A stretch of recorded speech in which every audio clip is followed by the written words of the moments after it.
நான் மீண்டும் சொல்லியிருக்கிறேன். நான் இதில் இப்போ சின்ன சின்ன குழப்பங்கள்லாம் வருது, அதெல்லாம் சரியாயிடும், சரிப்படுத்திடுவேன். நான் அது தைரியமாக போங்க, சரிப்படுத்திடுவேன், தைரியமாக போங்க. அதெல்லாம் ஒன்றும் யாரும் வந்து இதில் மாற்றுறதோ அப்படி மாற்றுறதோ லெட்ரு இந்த ராஜி கொடுக்குறதோ அங்கே கொடுக்குறதோ எல்லாம் இல்லை. நான் இருக்கிறேன், அடுத்த 10 நிமிஷத்தில் எல்லாமே லெட்ரு வந்துடும். ஏன்னா இது அதாவது நீங்கள் சிறப்பாக செஞ்சுட்டு இருக்கிறீங்க.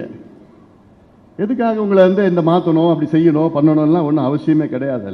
ஆனால் அதெல்லாம் நான் பார்த்துக்கிறேன். நான் ஏன்னா பொதுக்குழுவால் முறையாக தேர்வு செய்யப்பட்டு தேர்தல் ஆணையத்தால் அங்கீகரிக்கப்பட்ட உங்களால் தேர்வு செய்யப்பட்ட தலைவர். அதனால் நம்மளுடைய கட்சியினுடைய விதிகள்லாம் இருக்குது. அதில் வந்து தலைவர் கையெழுத்து போடணும், தலைவர் தான் எல்லாமே நியமனம் பண்ணணும், தலைவர் தான் பொதுக்குழுவை கூட்டணும், எல்லாமே இருக்குது. அதே வேளையில் இதெல்லாம் இந்த குழப்பங்கள்லாம் எல்லாம் சரியாயிடும்.